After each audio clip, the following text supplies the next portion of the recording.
children, how are you all? I know you all are well at home.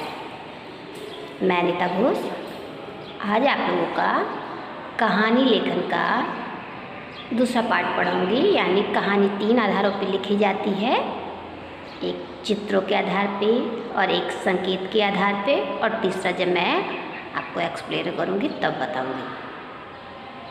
तो आज मैं आप लोगों को, अभी इसके पहले आप लोगों ने चित्रों के आधार पर कहानी कैसे लिखते हैं ये देख लिया। आज हम लोग संकेतों के आधार पर कहानी लिखना सीखेंगे।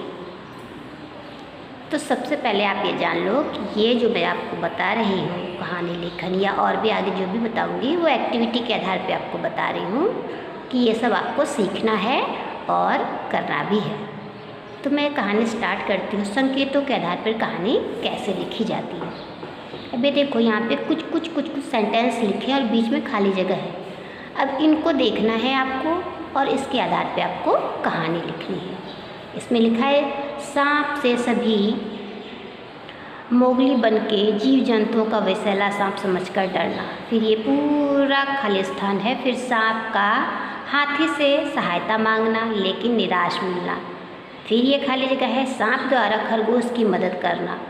फिर ये पूरा जगह खाली स्थान है। फिर खरगोश द्वारा प्रमाण देना कि ये विषैला सांप नहीं है। फिर से खाली जगह। फिर सभी जीव जंतुओं का सांप से दोस्ती होना। ये फिर से पूरा खाली जगह है। सांप द्वारा खरगोश को सच्चा मित्र बनाना। अभी ये पूरी कहानी, ये जो पूरे सेंटेंस यहाँ पे या वाक्य लिखे हैं, कुछ भी समझ में नहीं आ रहा है, लेकिन आपको एक कहानी लिखनी है और ये पूरे सेंटेंस को उसमें जोड़ना है। तो अभी तक तो आपने ऐसा कुछ लिखा नहीं होगा, तो इसको आपको सीखना है। इसके लिए मैं ये कहानी, ये सारे सेंटेंस को लेकर एक यहाँ पे बता रही हूँ। आपको भी उसी तरह से ये कहानी बनानी है और मुझे भेजनी भी है। तो पहले मैं ये कहानी आपको बता देती हूँ। तो देखिए इतना ज़्यादा सारा सेंटेंस है, उससे के हिसाब से हम कोई भी कहानी बना सकते हैं। तो यह कहानी यहाँ पे बनी हुई है जिसका शीर्षक उन्होंने दोस्ती रखा है।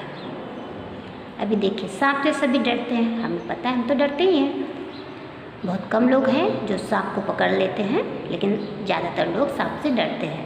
सब ये समझते हैं कि हर सांप विषैला होता है और बिना कारण डस लेता है, मगर सच नहीं है। एक बार मोगली वन में एक सांप कहीं बाहर से आया। मोगली वन के जीव जंतु से विषैला सांप समझकर उससे चिपकर रहने लगे।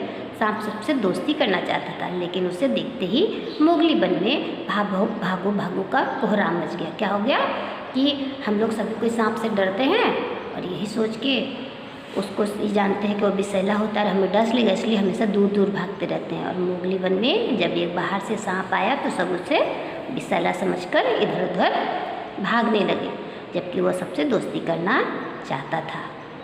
अभी आगे क्या है कहानी देखिए। सांप ने सुना था कि मोगली वन में हाथी दादा बड़े ही सुलझे में हैं। सांप ने दादा से मिलने का मन बनाया, तो उसने किससे मदद मांगने की सोची? हाथी दादा से। एक दिन सुबह हाथी दादा तालाब में डुबकी लगा रहे थे। तभी सांप वहाँ पहुँचा। सांप ने हाथी दादा को सलाम कहा। हाथी दादा डरपोक नहीं थे, वह सामने आए और सांप से पूछा, कहो क्या बात है, सुबह सुबह मेरे दर्शन को क्यों आ गए? सांप ने अपना दुखड़ा सुनाया और कहा, मैं मोगली बन के सभी पशु पक्षियों से दोस्ती करना चाहता हूँ। मतलब उस सांप को लगा कि उसकी सहायता दादा कर सकते हैं, हाथी दादा, तो उनके पास गया। और जब हाथी दादा ने पूछा कि कहो क्या बात है, तो उसने अपनी सारी बात उन्हें बता दी और कहा कि मैं पशु पक्षियों से दोस्ती करना चाहता हूँ। हाथी दादा ने कहा, माफ़ करना सांप भाई, मैं तुम्हारी मदद नहीं कर सकता।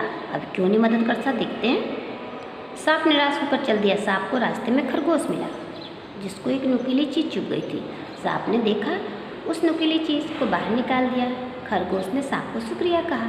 खरगोश ने सांप से कहा, तुम तो बड़े अच्छे हो, लगता है मोगली वन में नए आए हो, तुम्हारे दोस्त कौन कौन हैं? यह सुनकर सांप उदास होकर बोला, इस वन में मेरा कोई दोस्त नहीं है। खरगोश ने कहा, आज से मैं तुम्हारा दोस्त हुआ। बोलो दोस्त, मैं तुम्हारी क्या मदद कर सकता हूँ? सांप खरगोश की दोस्ती से बहुत खुश हुआ। सांप ने कहा, सब मुझे विषैला समझते हैं, इसलिए कोई मुझसे दोस्ती नहीं करता। खरगोश ने कहा, तुमने मेरी मदद की, तुम विषैले नहीं हो सकते। कल जंगल में पंचायत लगेगी और तुम सबके सामने मुझे डसकर दिखाना कि तुम विषैले नहीं हो, सबको यकीन हो जाएगा।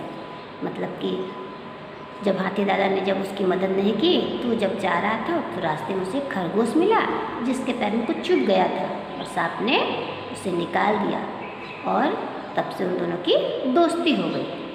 तब उसने खरगोश ने पूछा कि तुम्हारे और कौन कौन से दोस्त हैं? तो उसने कहा कि मेरा कोई भी दोस्त नहीं है, मुझसे विषैला जानकर कोई भी मुझसे दोस्ती नहीं करता है। तब खरगोश ने कहा, मैं तुम्हारी ये समस्या हल कर देता हूँ। कल जब पंचायत लगेगी तो वहाँ पर तुम मुझे डस लेना, फिर तुम्हारा जहर तो मुझे चढ़ेगा ही नहीं, तो सबको यकीन हो जाएगा कि तुम विषैले नहीं हो। अगले दिन पंचायत बैठी, सांप भी खरगोश के साथ आया। सांप को देखकर सब जाने लगे। खरगोश ने कहा, डरो मत, मैंने इसके मुंह पर कपड़ा बांध दिया है। यह देखकर जानवरों को डर कुछ कम हो गया। जंगल का राजा शेर आ गया। पंचायत शुरू हुई।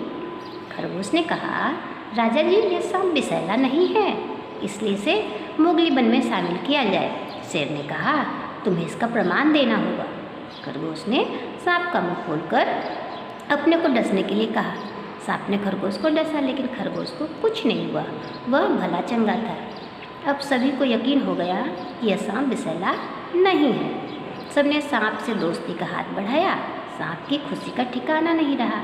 पंचायत समाप्त होने पर सांप और खरगोश साथ साथ लौटने लगे।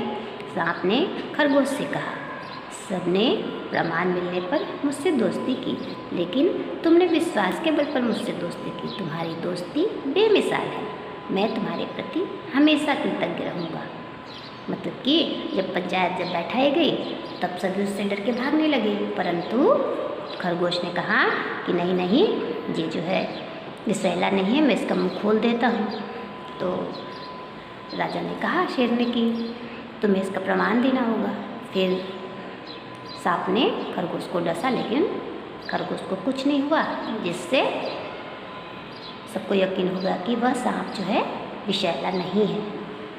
लेकिन सांप ने खरगोश से कहा कि सबने विश्वास के बल पर मुझसे दोस्ती की, लेकिन तुम ऐसे दोस्त हो जिसने बोले बिना विश्वास के ही मुझ पर दोस्ती किया। मुझ पर तुमने बहुत बड़ा एहसान किया और तुम्हारी दोस्ती जो है वो बेमिसाल है और मैं तुम्हारे प्रति हमेशा कृतज्ञ रहूँगा।